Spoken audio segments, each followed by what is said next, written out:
इमरान खान के हवाले से जो अदालती फ़ैसला आया उसके ऊपर पाकिस्तान तहरीक इंसाफ की खुशियाँ आप समझें बिल्कुल इंटरम किस्म की साबित हुई। यानी 24 घंटे भी नहीं हुए तो हुकूमत ने अब उसके ऊपर रिव्यू पिटीशन दाखिल कर दिया, जिसके अंदर अदालत को याद दहानी करवाई गई है कि किस तरह अदालत ने जो रिलीफ फराहम की है उसके अंदर बहुत सारी खामियाँ हैं। ये उस हुकूमत की तरफ से है जिसने इस तमाम फ़ैसले को जब ये आया वेलकम किया और कहा कि कैसे हमने कानून और आइन के सामने अपना आप सुपर कर दिया और हमने सुपुर्द कर दिया और हम इसके ख़िलाफ़ सीना तान के खड़े नहीं हुए, पीटीआई की तरह हम नहीं हैं। लेकिन 24 घंटे के अंदर उन्होंने ये बताया कि उनको इसके अंदर बहुत सारी खामियां नज़र आईं। अब इसके ऊपर हुकूमत का मौक़िफ़ ये क्यों आ गया? आज तलाल चौधरी ने भी एक प्रेस कॉन्फ्रेंस की, बराबर में इंफॉर्मेशन मिनिस्टर भी बैठे हुए थे ताला तारड़ साहब, और उसके ऊपर पीटीआई का रद्द अमल आया कि आप कल क्या कह रहे थे, आज क्या कह रहे हैं, और आप हमारे लीडर को जो अदालत के ज़रिए रिलीफ मिली है उसके अंदर आप रोड़े अटका रहे हैं। इसके ऊपर हम बात करेंगे सेनेटर तलाल चौधरी से, जिनका इंटरव्यू मैंने थोड़ी देर पहले रिकॉर्ड किया। लेकिन ये जानने के लिए कि नून लीग के अंदर किस किस्म की सोच पाई जाती है और पाकिस्तान तहरीक इंसाफ इसको 24 घंटे के अंदर जो माहौलियाती तब्दीली आई है सियासी तौर पर उसको कैसे असेस कर रही है। हमारे पास पैनल भी मौजूद होगा, सेनेटर नासिर भट्ट मुस्लिम लीग नवाज़ की तरफ से और शफकत अब्बास साहब पाकिस्तान तहरीक इंसाफ की तरफ से हमें ज्वाइन कर रहे होंगे। लेकिन इस तमाम मामले पर जाने से पहले आपको ये बताना ज़रूरी है कि हुकूमत ने जो रिव्यू पिटीशन फ़ाइल की है उसके अंदर अदालत को बताया गया है कि आपके फ़ैसले के अंदर नुकाइस क्या हैं और इसको आप रिव्यू करें। अगर ये एडमिट हो जाती है पिटीशन और उसके ऊपर अदालत तस्हीह करती है अपने फ़ैसले को तो क्या कुछ हो सकता है। ज़रा सुहेल रशीद से हम अहवाल जान लेते हैं। सुहेल, आपका बहुत शुक्रिया। ये फरमाइएगा कि आप कोर्ट को कवर करते हैं, ये रिव्यू पिटीशन, इसके 3-4 चीज़ा नुकात क्या हैं, व्यूअर्स के लिए आप बता दें। बहुत शुक्रिया तलत साहब। सबसे पहले अगर इस रिव्यू पिटीशन की बात करें तो उसमें जो ग्राउंड्स ली गई हैं उसमें यह कहा गया है कि चूँकि एक प्रिजन रूल्स में चीज़ तयशुदा है, रूल 197 जो है वो कैटेगोरिकली एम्पावर करता है जो जेल सुपरिटेंडेंट है वो आईजी प्रिजन से कॉन्टैक्ट करेगा और उसके बाद अगर किसी प्रिजनर को कहीं शिफ्ट करना है तो वो करेगा। तो ये एक हवाला दिया गया इस रूल का और फिर उसके साथ एक्सप्लेन किया गया है खुद अपने अल्फाज में पिटीशन में कि जो कोर्ट का आर्डर है इसमें चूँकि रावलपिंडी से इस्लामाबाद रहने की बात की गई है तो ये एक और स्टेशन पर ले जाने वाली बात है, तो इसमें मुख्तलिफ जगहों पे जो है वो कनेक्शन बनाना पड़ेगा। तो कोर्ट ने जो उजलत में ये फैसला दिया है, एक तो ये इसमें कहा गया जी कि प्रिजन रूल्स की खिलाफ वर्जी है। हालांकि जो रिव्यू पिटीशन है उसमें वाज़ेह तौर पर इसकी मजीद एक्सप्लेनेशन नहीं दी गई कि खिलाफ वर्जी कैसे है, क्योंकि कोर्ट कह रही थी कि आइनी तकाजा है कि किसी की अगर लाइफ थ्रेटनिंग सिचुएशन है तो उसको प्रोटेक्ट किया जाए। लेकिन जो बाकी इसमें ग्राउंड्स ली गई हैं उसमें यह कहा गया है कि अभी तक वफाकी हुकूमत को सुना नहीं गया था। इसमें आर्टिकल 10A का हवाला दिया गया है कि उसमें फेयर ट्रायल बड़ा ज़रूरी है और हमारे फेयर ट्रायल की इस तरह से खिलाफ वर्जी हुई है कि अदालत ने हमें मुनासिब वक्त नहीं दिया कि हम इसमें अपना कोई रिटर्न रिप्लाई फाइल करते, उसके बाद हम आर्ग्यू करते कि क्यों इनको जेल से ना निकाला जाए। तो हमें वहीं कोर्ट ये भी बात की गई कि आइन के अंदर जो है आपने सबके साथ एक ही जैसा रवैया अख्तियार करना होता है, इमरान खान को या किसी भी लीडर को आप स्पेशल ट्रीटमेंट क्यों दे सकते हैं। लेकिन मैं ये जानना चाहूँगा कि ये कल जब आपने इसको कवर किया और आज जब ये रिव्यू पिटीशन फाइल हुई तो 24 घंटे के अंदर आपको तब्दीली नजर आई या होना ऐसा ही था जैसे हुआ?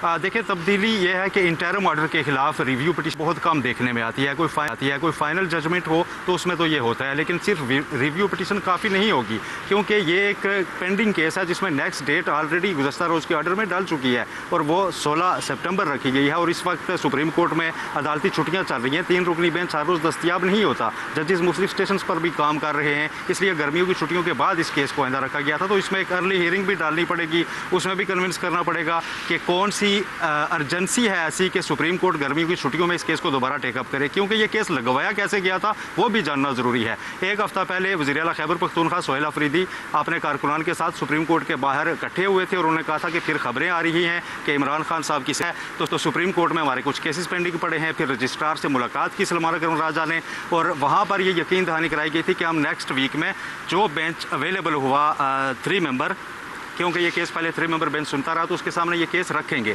तो फिर ये इस 3 रुकनी बेंच के सामने केस इन हालात में लगा था। तो फौरी तौर पर एक तरफ ऑर्डर जो है वो इन फील्ड आ चुका है, उसमें वाज़ेह तौर पर 2 दिन का वक्त दिया गया है कि आप हॉस्पिटल में शिफ्ट करें, और आज 1 दिन गुजर चुका है, और कल के दिन की इस वक्त तक जो मेरे पास इतला है, जो खबर है कि सुप्रीम कोर्ट ने इस रिव्यू पिटीशन को फिक्स नहीं किया है। अब कल सुबह जाकर अगर दोबारा से वहाँ पर प्रेस किया जाता है, इसको ओपन कोर्ट में रिक्वेस्ट की जाती है कि ये केस मंगवाया जाए, और बहुत अर्जेंट नेचर की एक सिचुएशन क्रिएट करके उसके बाद इसको रिवर्स करवाया जाता है, तो ही मुमकिन होगा। वरना कल शाम को जब यही वक्त होगा तो जो 2 दिन का वक्त है वो तो ओवर हो चुका होगा, और ऑर्डर जो है वो बाइंडिंग है और हुकूमत जो है अमलन कंटेम्प्ट ऑफ कोर्ट में होगी, यही कह रहे हैं ना?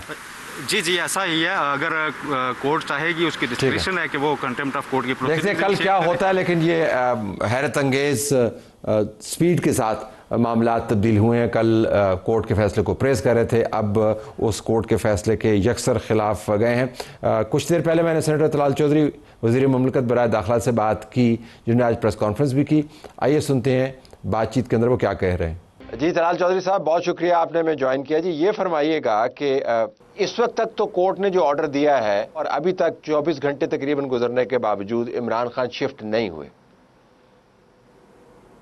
देखिए, मैंने आपसे कहा है कि भी क्योंकि 2 दिन उन्होंने खुद कहे थे, और उसके बाद 2 दिन वो हैं, और इसके अलावा हमने सर तस्लीम ख़म पहले करते हैं, बाद में हम रिव्यू ये दायर कर रहे हैं।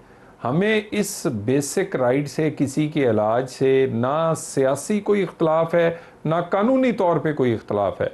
हालांकि इसमें इसकी डिटेल में जाके कि नोटिस हुआ नहीं हुआ, क्या हुआ, रिपोर्ट्स क्या थी, अच्छी थी बुरी, हम किसी चीज़ में निटी ग्रिटीज़ में नहीं जा रहे। हम मोटी मोटी चीज़ों में एक हुकूमत के तौर पे इसे देख रहे हैं। हम एक इंडिविजुअल के तौर पे या एक अपने सियासी मुखालिफ के तौर पे तो बिल्कुल भी नहीं देखते।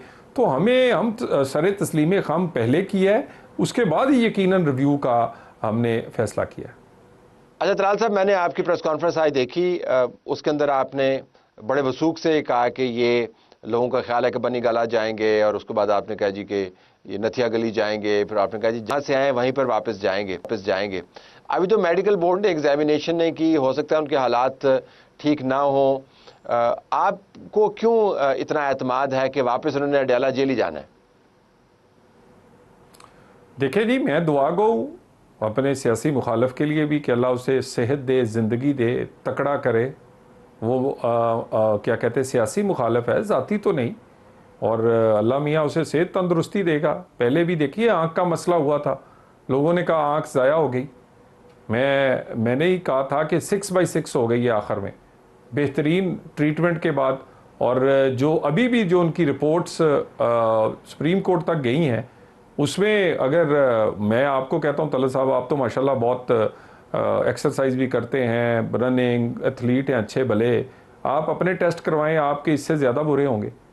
तो मेरा ख्याल है कि मुझे पूरी उम्मीद है कि बोर्ड जब चेक करेगा, बाकी ट्रीटमेंट इनकी तसल्ली तशफ़ी होगी, तो ये फिट है माशाल्लाह।